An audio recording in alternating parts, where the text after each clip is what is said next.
فرعون کون ہے؟ فرعون صرف ایک شخص کا نام نہیں ہے، مصر کا جو بھی بادشاہ ہوتا تھا اس کا لقب فرعون ہوتا تھا۔ تقریباً 18 یا 19 فرعون آئے، جو بھی بادشاہ ہوتا تھا اس کا لقب تھا یہ فرعون، اکثر لوگ اس کو نام سمجھتے ہیں۔ اب جو موسیٰ علیہ السلام کے زمانے کا فرعون تھا وہ بڑا جری تھا، اس میں طاقت پر غرور بھی تھا، گھمنڈ بھی تھا۔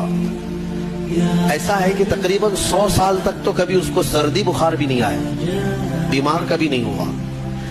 تو آدمی کو جب کوئی تکلیف نہ آئے تو وہ غرور میں بڑھ جاتا ہے اور اسے ایسا لگنے لگتا ہے کہ میں سب سے پاورفل آدمی ہوں دنیا کا، مجھے کچھ ہو نہیں سکتا۔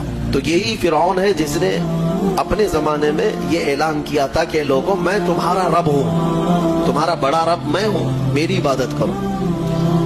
بات تو چل رہی تھی اور لوگوں کو اپنی خدمت پر معمور کرنے کی بجائے اپنی عبادت پر معمور کرتا تھا، ہزاروں لوگ اس کو سجدہ بھی کرتے۔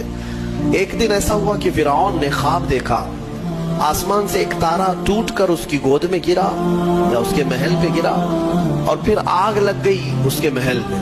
وہ گھبرا کر کے اٹھا، صبح نجومیوں کو، کاہنوں کو بلایا کہ اس خواب کی کوئی تعبیر صحیح بتا دے۔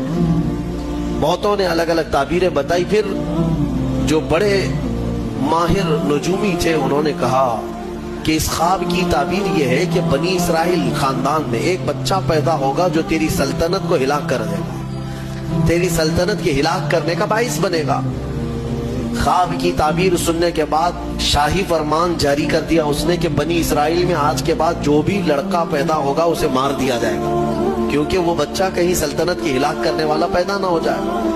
تو یہ اعلان کے بعد بنی اسرائیل خاندان میں جو بھی لڑکا پیدا ہوتا اسے مار دیا جاتا۔